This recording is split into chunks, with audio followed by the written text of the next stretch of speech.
A'udzubillahi minasyaitonirrajim. Bismillahirrahmanirrahim. Assalamualaikum warahmatullahi wabarakatuh.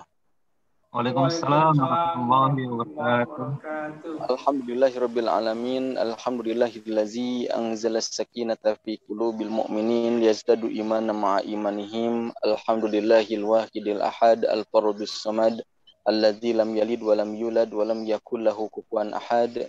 Asyhadu an la ilaha illallah wahdahu la syarika lah wa asyhadu anna Muhammadan abduhu wa rasuluh alladzi la nabiyya ba'dah.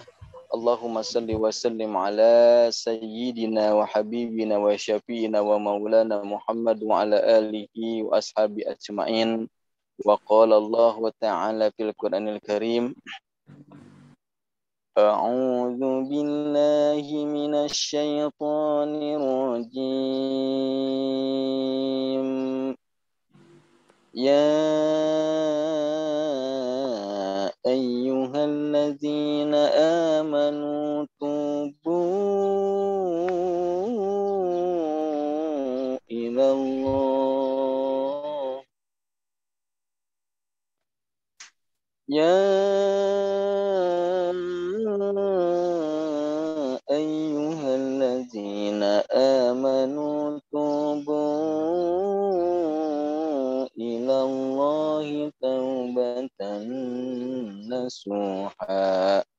Asa rabbukum an yukaffira ankum sayyiatikum wa yudkhilakum jannat.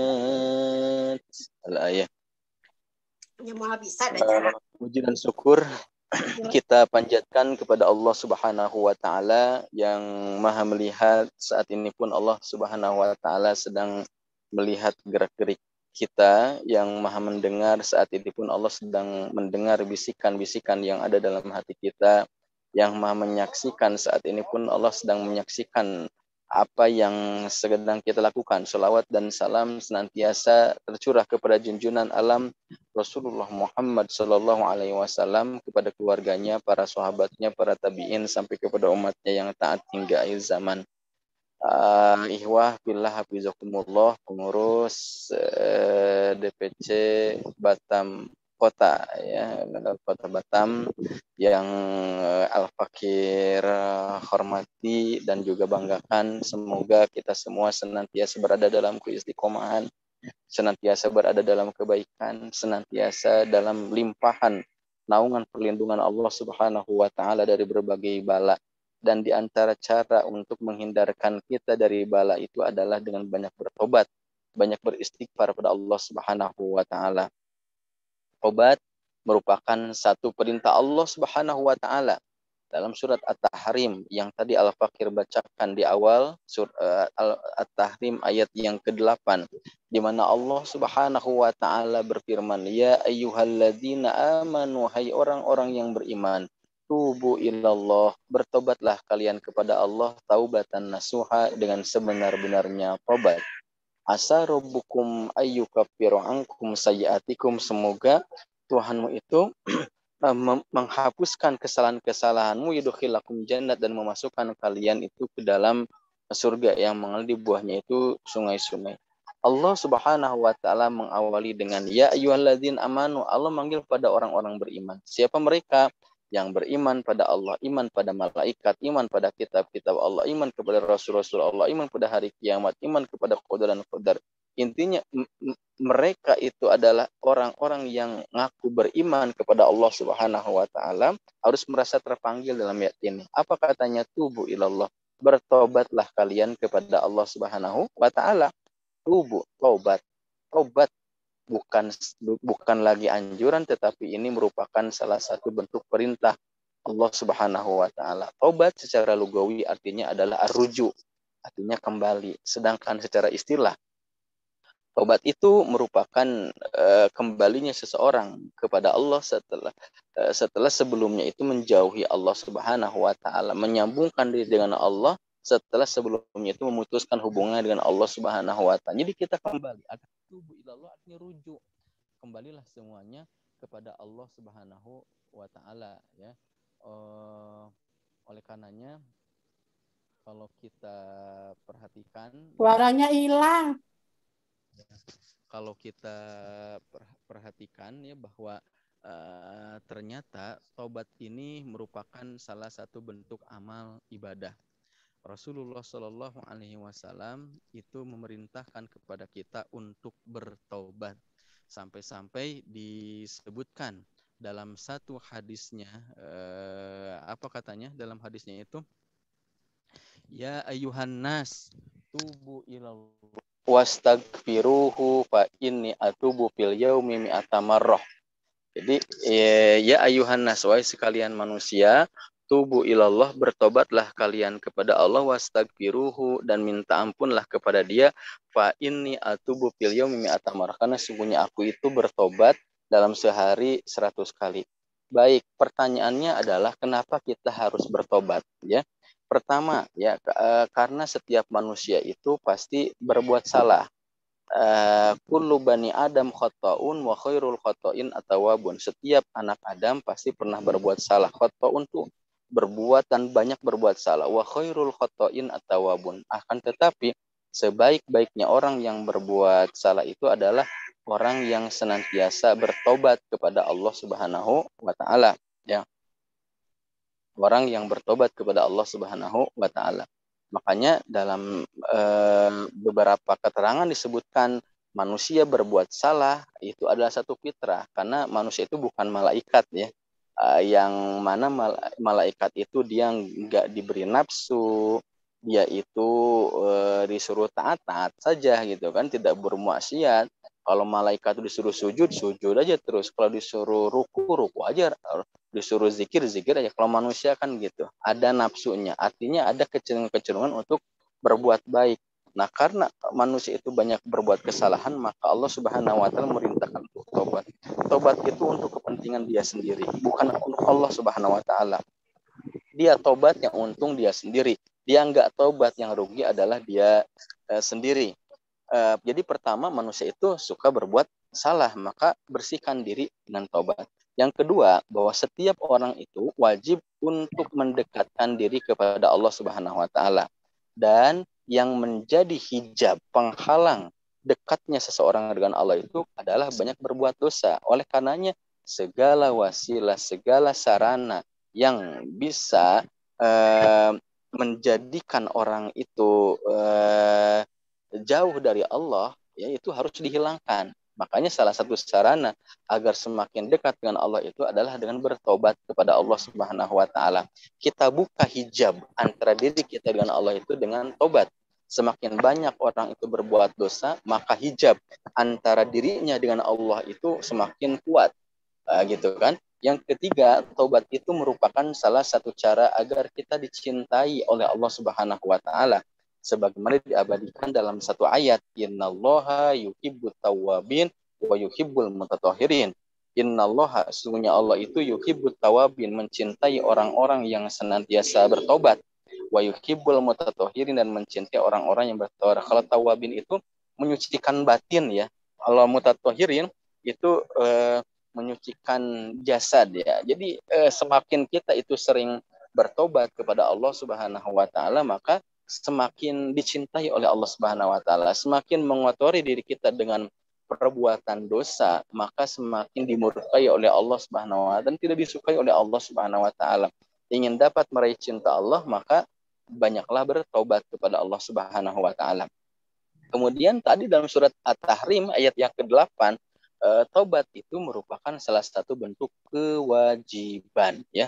Bukan lagi anjuran lagi, tapi wajib, karena keterangan tobat dalam ayat tersebut itu pakai bentuk fi'il amr. Kata perintah, tubu ilallah, bertobatlah kalian kepada Allah Subhanahu wa taala. Oleh karenanya kalau kita kaji dalam buku-buku, kitab-kitab yang berkaitan dengan akhlak, ya, baik itu tasawuf ataupun tazkiyatun nafs ya, yang jadi rujukan para ulama, itu ada Ihya Ulumuddin, kemudian ada juga ringkasannya, ada Mukhtasar Minhajul Qasidin, ada juga ringkasannya itu. Kalau yang kitab kontemporer itu adalah Al-Mustakhlas fi Tazkiyatil Anfus yang ditulis oleh Said Hawa, menyebutkan bahwa makom pertama, derajat pertama ya, ketika orang ingin dekat dengan Allah bahkan sampai kepada tingkat takwa ya, tingkat takwa itu makom pertama yang dilakukan itu adalah makom tobat dulu. Setelah selesai makom tobat nanti ada makom selanjutnya. Tobat dulu, udah tobat nanti ada level-level selanjutnya, ada tawakal, ada yakin, ada juhud. Punya tobat aja dulu, perbaiki diri kita, bersihkan diri, kembali ke titik nol ya. Nah, pertanyaannya adalah apa sih syarat-syarat tobat? Kalau kita kaji dalam kitab Syarah Muslim, kemudian juga dalam kitab Syarah Riyadhus Shalihin disebutkan bahwa syarat-syarat orang bertobat itu sehingga menjadikan tobat diterima itu ada 3 apabila dosa itu hubungannya dengan Allah langsung. Yang pertama adalah an yukli'a anil ma'asi, artinya meninggalkan perbuatan maksiat, dosa. Ya, kita sudah berbuat dosa, tinggalkan langsung. Yang keduanya adalah an yandam ala fi'liha, artinya menyesal telah melakukan dosa, ya, menyesal telah melakukan dosa, ada rasa penyesalan, nyesal yang telah berbuat. Yang ketiganya adalah an ya'zima an la ya'uda ilaihi abadan, berazam, berjanji untuk tidak mengulangi lagi perbuatan dosa. Jadi pertama meninggalkan, kedua ada rasa penyesalan, ketiganya berazam tidak akan mengulangi lagi dosa kayak orang ini. Tetapi jika dosa itu ada hubungan dengan sesama manusia, jika dosa itu ada hubungan dengan sesama manusia, maka ditambah satu, yaitu dengan an-yabir, artinya berbuat baik kepada orang yang disakiti itu. Jika dosa kepada orang itu berbentuk kezaliman, maka tetap ada meninggalkan kezaliman, menyesal telah berbuat zalim, kemudian berazam tidak akan mengulangi kezaliman. Yang keempatnya berbuat baik, meminta maaf kepada orang yang dizalimi. Kalau misalnya dosanya itu adalah mencuri, maka ditambah lagi mengembalikan barang. Jangan sampai kita mencuri barang, setelah mencuri barang kita bertobat kepada Allah, ya Allah saya tobat, tapi barang dicuri itu masih tetap dipakai, nggak dikembalikan gitu. Maka itu kembalikan ya secepatnya kepada yang punya, kepada yang berhak. Nah, seperti itu, dan tobat itu akan diterima insya Allah. Ana inda zanni abdi bi, itu dalam hadis qudsi ya. Aku ini tergantung persangkaan hambaku, pokoknya. Kalau udah bertobat, tobat yakin terima aja, pasti diterima ya. Gitu aja. Jangan sampai ada keraguan-raguan. Kalau misalnya orang tobat kemudian dalam dirinya itu ada suuzon, buruk sangka kepada Allah, sepertinya itu tobat saya nggak akan diterima.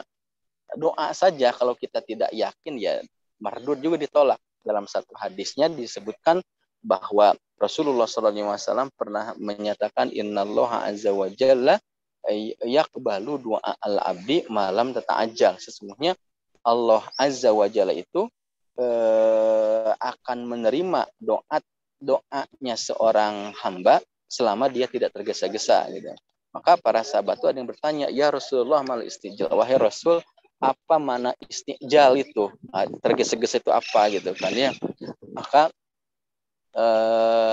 kata Rasulullah SAW, an yaqulal abd da'autu Allah falam mustajab, banyak menggerutu gitu dan mengatakan da'autul, aku tuh udah banyak berdoa, tapi kok belum diijabah sih. Itu kalau gitu nggak akan diijabah. Jadi gimana caranya? Doa yakin, doa pasti akan dijabah, doa sekuatnya, semaksimal mungkin. Jadi barengi dengan adab yang baik, kemudian juga kita juga menjadi hamba Allah yang baik. Jangan juga kita itu menjadi orang-orang yang banyak meminta kepada Allah, minta hak kepada Allah, ingin ini, tetapi kewajiban kita sebagai seorang hamba tidak ditunaikan. Ini salah juga gitu.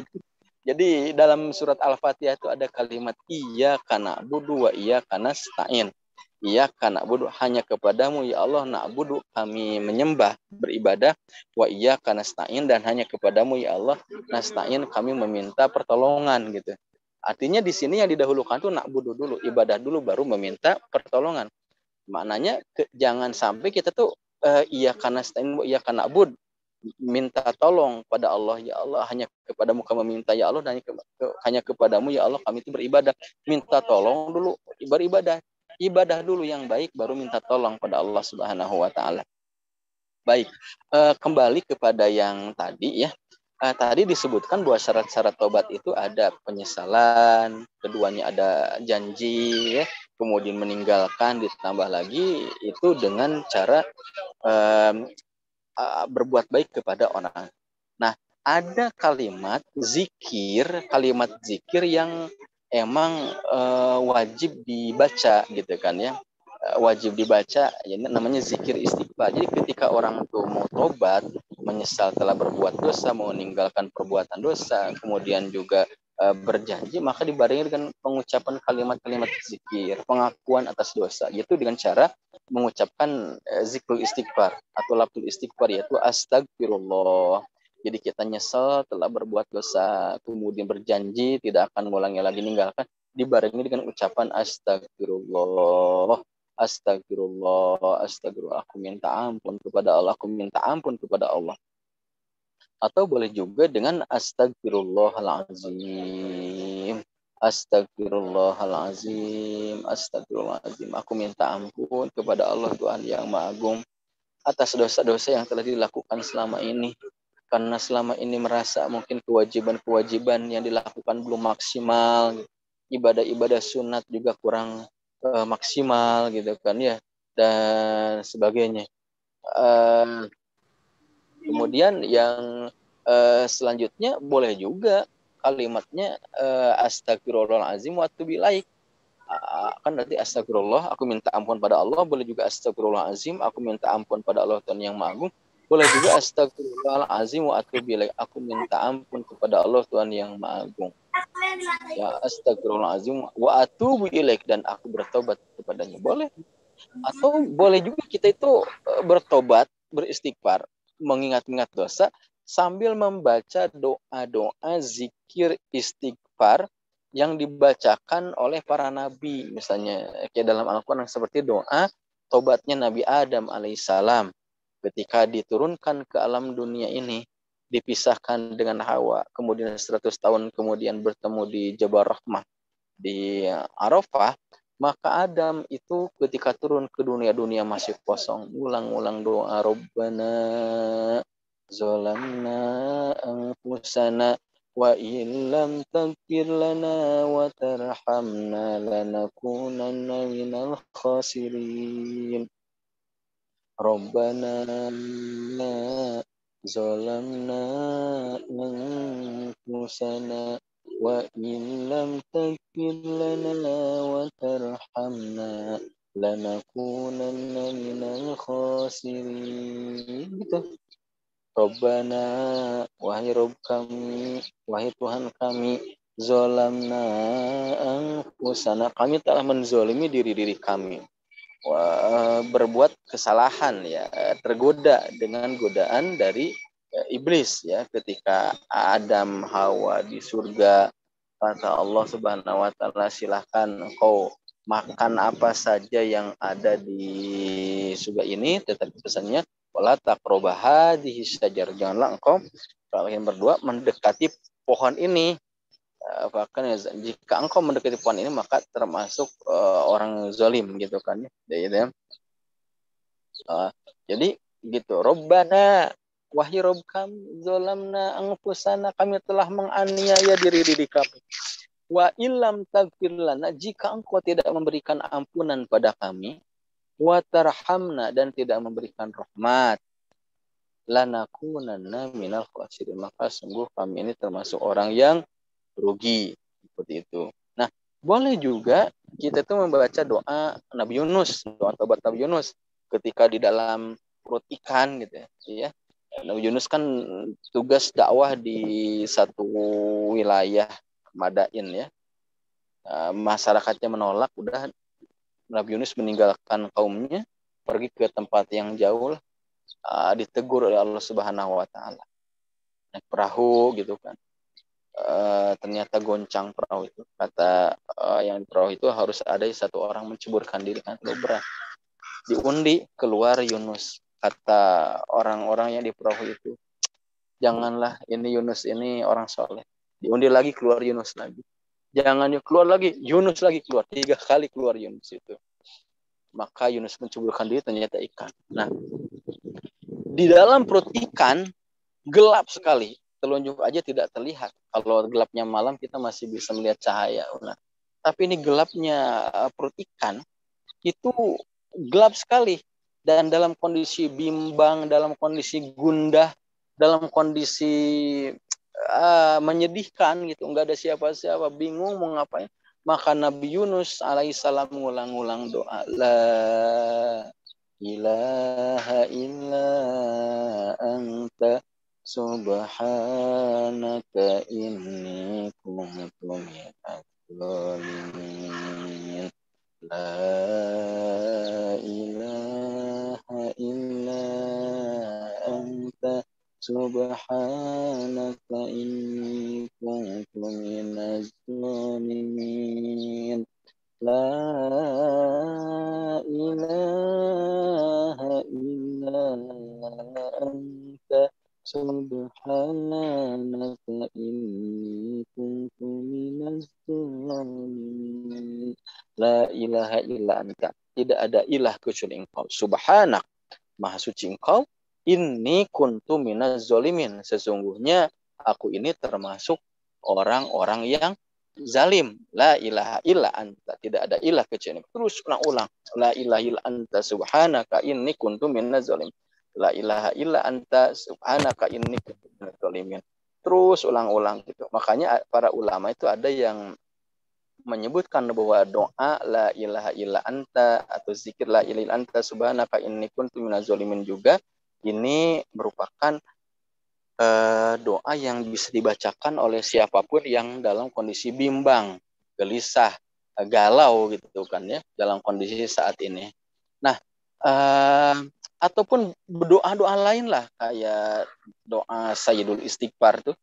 Dalam zikir al-ma'surat kan disebutkan Allahumma anta rabbi la ilaha illa anta khalaqtani wa ana abduka wa ana ala ahdika wa wa'dika mastata'tu a'udzubika min syarri ma sana'tu abu'u laka bi ni'matika alayya wa abu'u bi dzambi faghfirli fa innahu la yaghfiru dzunub illa anta.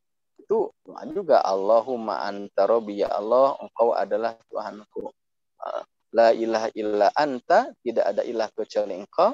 Khalaqtani, engkau ciptakan aku. Wa anna abduka, aku adalah hambamu. Wa anna ala ahdika, dan aku ini berada dalam perjanjian kepadamu untuk taat kepadamu. Wa wa'dika mastata'tu. Wa wa'dika, dan aku pun berusaha menunaikan janji aku untuk taat kepadamu. Abu ulaka binikmatika alayya. Aku menyadari banyak sekali dosa-dosa. Aku menyadari banyak sekali kenikmatan-kenikmatan yang telah kau berikan kepadaku. Wa abu ubi zambi, dan aku pun menyadari banyak sekali dosa yang aku lakukan kepadamu. Faghfirli, maka ampunilah dosa aku. Fa innahu la yaghfiru dzunuba illa anta, karena tidak ada yang bisa memberikan ampunan dosa kecuali engkau. Masya Allah ya. Oleh karenanya kita ini banyak beristighfar itu penting ya. Kalau istighfar ini ibarat makanan buat hati kita gitu ya. Apalagi menghiasi pagi di sini. Di sini tuh baru jam 6 ya. Baru selesai sholat subuh. Pagi-pagi sekali di sini. Jadi teringat salah satu aktivitas salah seorang ulama ya. Ketika selesai sholat subuh itu membiasakan diri untuk tilawah, kemudian zikir sampai agak terang benderang. Itu rutin dia lakukan. Kemudian ada seorang jamaahnya, muridnya bertanya, kenapa engkau melakukan seperti itu? Dia jawab, hadza gizai ana, ini adalah sarapan pagi saya. Jadi sarapan pagi saya itu adalah dengan tilawah, zikir, kemudian istighfar itu. Dan sepertinya istighfar bukan hanya dilakukan pada saat-saat tertentu saja, tiap waktu lah. Di jalan kita perbanyak istighfar, di rumah perbanyak istighfar, di kantor perbanyak istighfar, ketika di perjalanan istighfar. Coba rasakan itu. Jika kita mendawamkan istighfar, akan mendapatkan ketenangan batin, ketentraman batin yang emang tidak bisa didapatkan oleh orang-orang yang gak suka istighfar. Apalagi dia tidak suka istighfar, ditambah lagi banyak bergelimang dosa. Kita ingat lahir ke dunia itu bersih. Dan kita berharap ketika ajal datang menjemput itu dalam kondisi bersih juga. Tidak buat dosa. Di dalam tubuh kita pun tidak ada zat-zat yang subhat. tidak ada zat-zat yang diharamkan oleh Allah Subhanahu wa taala. Makanan sebagainya. Nah, Rasulullah SAW pun banyak beristighfar juga, gitu kan? Wah, ini Rasul ini orang yang dijamin ke surga, orang yang dijamin diampuni dosa-dosanya, yang lalu dan akan datang, banyak beristighfar. Apalagi dengan kita, gimana ini gitu, yang tiap hari berbuat dosa. Dalam satu pesannya disebutkan, ya ayyuhan nas, tubu ilallah wastagfiruhu fa inni atubu fil yaumi mi'ata marrah. Ya ayyuhan nas, wahai sekalian manusia, tubu ilallah, bertobatlah kalian kepada Allah, wastagfiruhu, dan minta ampunlah kepada Dia, fa inni atubu fil yaumi mi'ata marrah, karena sesungguhnya aku beristighfar, bertobat sehari itu 100 kali. Jadi Nabi beristighfar sehari 100 kali. Ada seorang sahabat namanya adalah Abdullah bin Umar atau Ibnu Umar. Beliau mengatakan bahwa aku pernah duduk di dekat Rasulullah SAW dalam satu majelis, dan aku perhatikan Rasulullah SAW itu dalam satu majelis tersebut beristighfar, meminta ampun kepada Allah, dan aku hitung-hitung tuh sebanyak 100 kali katanya itu. Masya Allah, luar biasa ya. Di antara bunyi istighfarnya Rasul yang didengar oleh Ibnu Umar, Abdullah bin Umar, itu adalah astagfirullah wa tub alayya innaka antat tawwabur rahim. Astagfirullah wa tub alayya innaka antat tawwabur rahim. Astagfirullah wa tub alayya innaka antat tawwabur rahim. Astagfirullah, aku minta ampun kepada Allah, wa tub alayya, terimalah tobatku, innaka antat tawwab, sesungguhnya engkau itu tawwab, maha menerima tobat, ar-rahim, dan juga maha penyayang. Rasulullah SAW ngulang-ulang itu. Kita tahu Rasul ini dijamin ke surga. Rasul juga dijamin diampuni dosa-dosanya yang lalu yang akan datang. Tapi mendawamkan istighfar. Bagaimana dengan kita yang mungkin mata kita ini kadang melihat yang tidak halal. Kadang lisan ini mengucapkan kata-kata yang kurang baik. Kadang tangan ini memegang yang tidak baik. Kaki melangkahkan ke tempat-tempat yang baik. Hati terkadang suuzon, buruk sangka pada orang. Terkadang ria. Terkadang hasad. Terkadang dengki. Terkadang bukan hal-hal yang banyak sekali proses itu. Tapi aneh. Sulit kita itu untuk beristighfar. Ingin mendawamkan istighfar 100 kali saja. Minimal lah 8 yang paling pendek, astagfirullah. Itu paling 10 menit itu kok susah. Kayaknya itu mulut kita itu terkunci. Nah ini, itu sedobrak ini. Seorang yang mengabdikan diri pada Allah, apalagi seorang da'i, apalagi seorang yang ingin menghidmahkan diri kepada umat, maka harus memperkuat ruhiyahnya, memperkuat spiritualnya, memperkuat jiwanya itu dengan kekuatan istighfar. Nusa gitu. Karena apabila kita tidak mempunyai kekuatan spiritual, maka kita tidak akan kuat menghadapi beban-beban yang akan didapatkan ketika berdakwah di masyarakat. Tidak akan kuat menghadapi masalah-masalah yang akan dihadapi dalam kehidupan ini. Perkuat batin kita dengan banyak istighfar kepada Allah Subhanahu wa taala. Connect dengan Allah Subhanahu wa taala. Makanya kalau kita jelaskan lebih detail lagi, orang yang banyak tobat, orang yang banyak istighfar, orang yang banyak minta ampun kepada Allah Subhanahu wa taala, selain dihapuskan dosanya gitu, maka di waktu yang bersamaan itu dia akan mendapatkan ketenangan batin, kelapangan jiwa, sekaligus rezeki dari arah dan waktu yang tidak disangka-sangka. Dalam satu hadisnya disebutkan bahwa man aktsaro minal istighfar ja'alallahu lahu min kulli hammin farajan wa min kulli dhiqin makhrajan wa razaqahu min haitsu la yahtasib. Man aktsaro minal istighfar, barang siapa yang memperbanyak istighfar, minta ampun kepada Allah dari dosa. Ini janji Rasul. Kalau kita janji, manusia janji, siapapun berjanji, terkadang ada godaan untuk ingkar. Tapi Rasul berjanji itu pasti benar. Kata Rasul, Man aktsaru minal istighfar, barang siapa yang banyak beristighfar, banyak meminta ampun kepada Allah dari dosa, ja'alallahu lahu min kulli hammin farajan. Niscaya Allah akan jadikan setiap kegundahannya, kegelisahannya itu menjadi ketenangan, kesedihannya kebahagiaan, ya. Wa min kulli dhikin makhrajan. Dan barang siapa yang banyak beristighfar kepada Allah, banyak minta ampun kepada Allah, maka Allah akan jadikan setiap kesempitan hidupnya jadi kelapangan. Wa razaqahu min haitsu la yahtasib, dan Allah akan memberikan dia rezeki dari arah dan waktu yang tidak disangka-sangka. Tenang batin, lapang jiwa, rezeki dari arah dan waktu yang tidak disangka-sangka. Seperti itu. Berarti sebaliknya, orang yang tidak suka beristighfar di waktu yang bersamaan itu banyak bergelimang dosa, maka akan diliputi dengan kegundahan, kegelisahan, akan diliputi dengan kesempitan hidup, dan akan susah untuk mendapatkan rezeki. Insya Allah, ya. Makanya ada orang tuh rumahnya besar tapi aneh. Orang yang punya rumah tuh nggak betah tinggal di rumah. Nggak betah tinggal di rumah. Yang kedua, ada orang makannya enak-enak sih sebenarnya, yang mahal-mahal.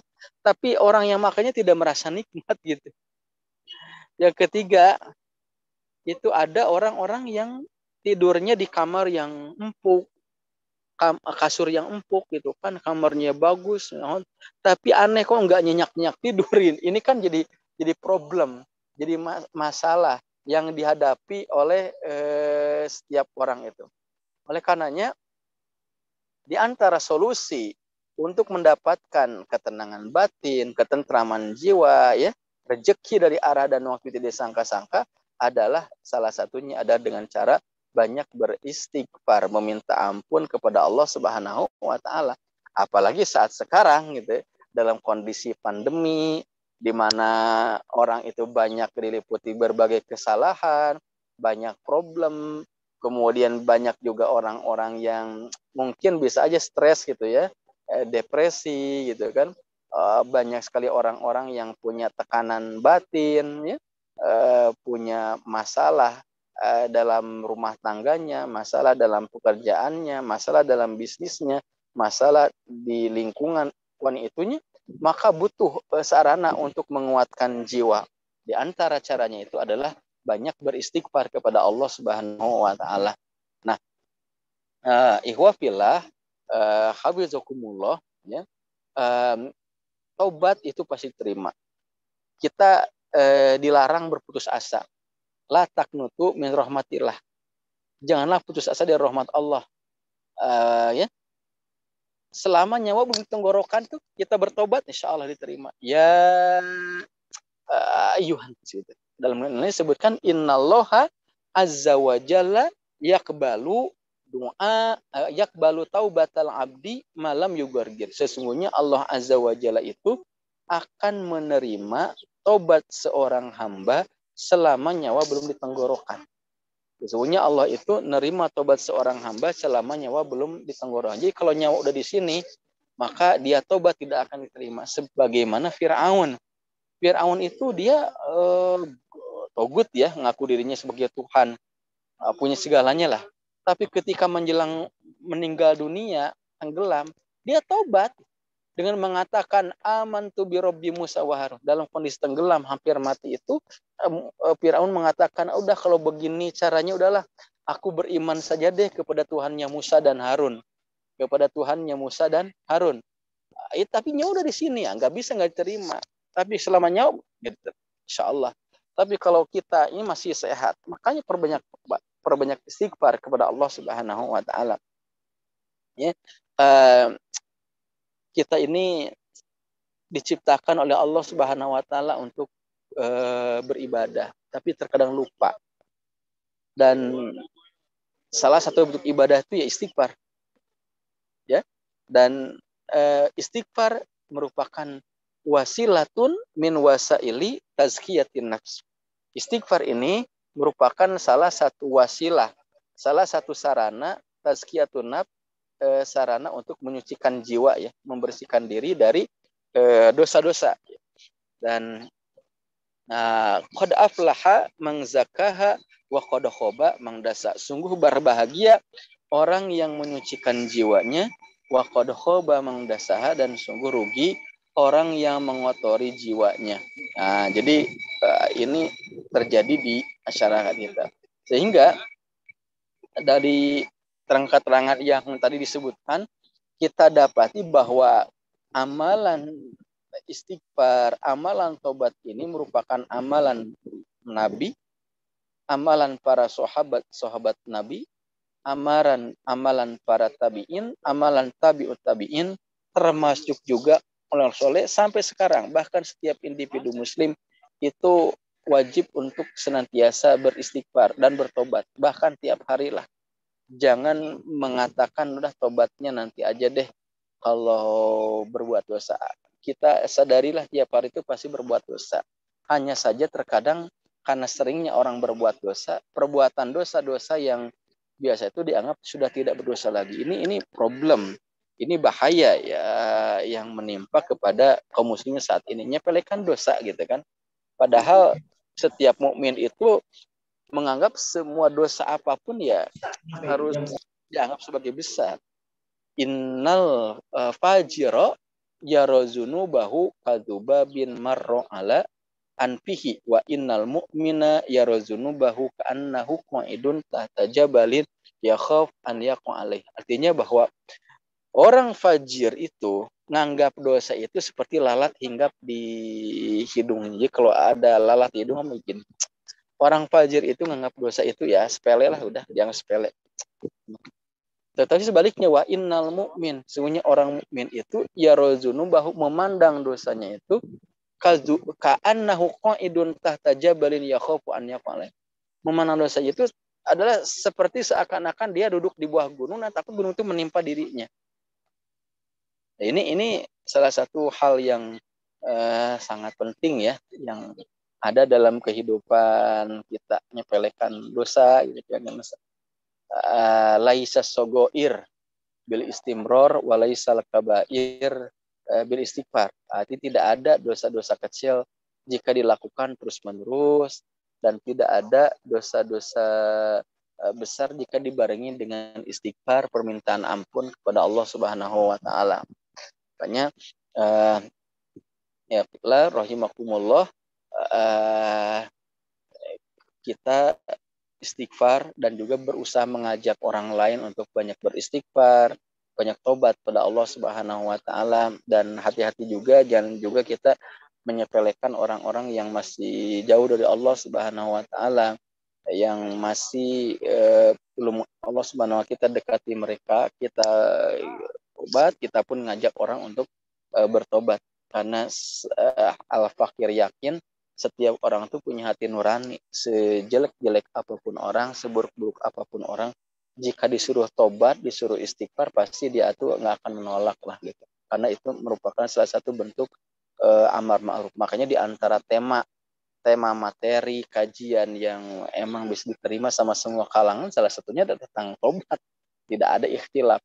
Semua orang itu sudah sepakat.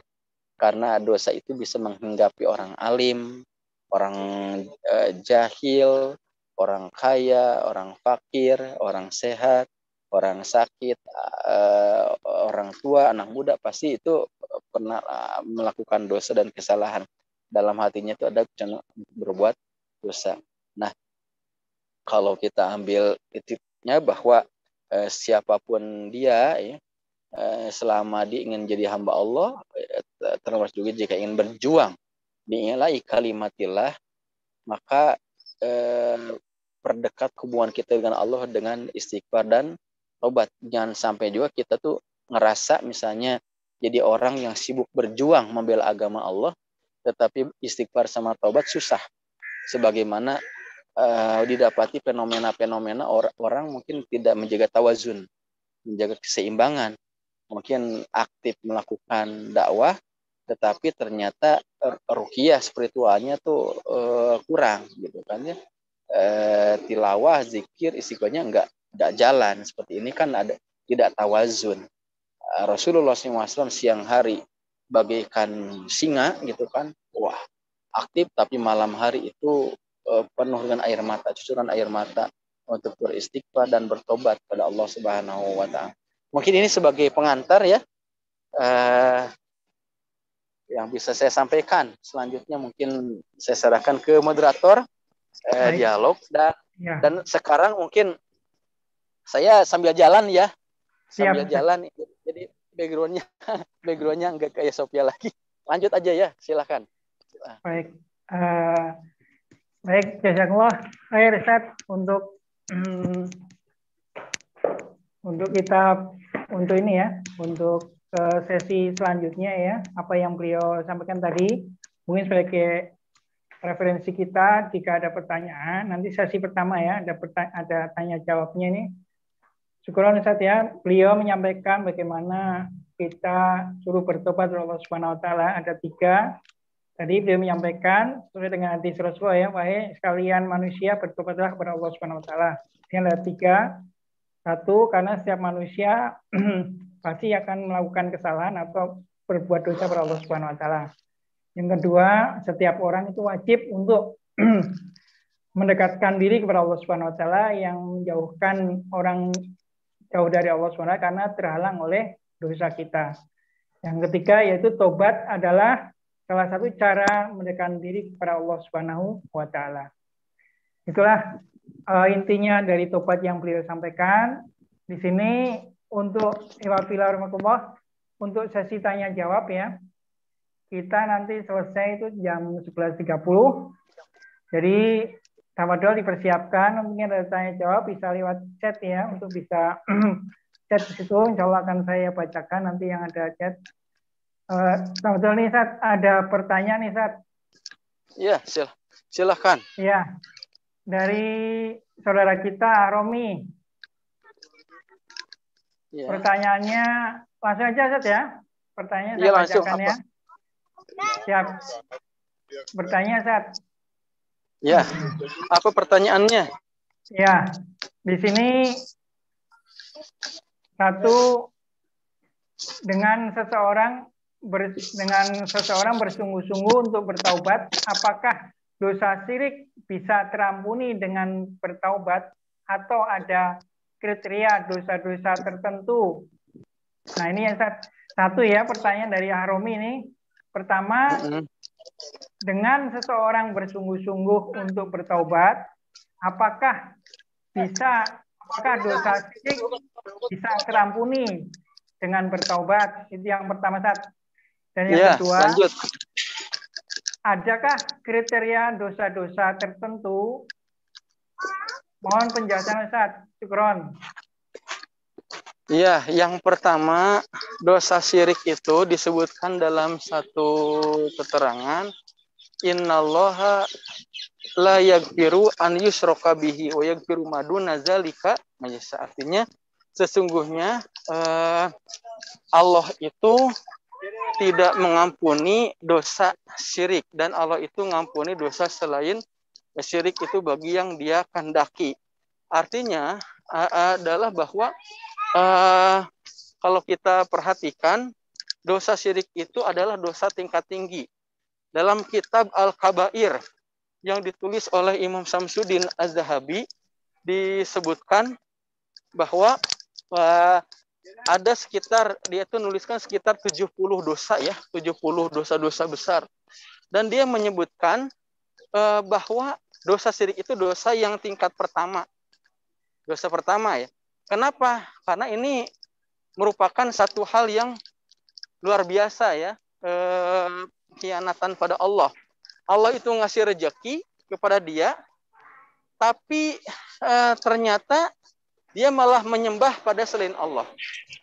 Allah itu yang ngasih umur, tetapi dia menyembah pada selain Allah. Kemudian Allah Subhanahu wa taala yang ngasih nafas, tetapi dia malah menyembah pada selain Allah Subhanahu wa taala. Seperti kita punya barang milik kita, tetapi diklaim miliknya, itu dosa syirik pada Allah. Maka tidak akan diampuni. Namun para ulama mengatakan juga tidak diampuni itu apabila dia sudah tahu syirik itu dosa besar, tetapi malah melakukannya. Namun, apabila dia tidak tahu perbuatan syirik yang dilakukan itu dosa, maka tidak apa-apa. Jadi kalau misalnya dia tahu itu syirik, nah udah dikasih tahu, apa itu? Makanya tadi tidak diampuni ya, gitu ya. Udah sampai dakwah atau belum? Kalau misalnya udah sampai dakwah, maka itu dosa. Gitu ya, untuk dosa syirik itu. Silahkan. Baik.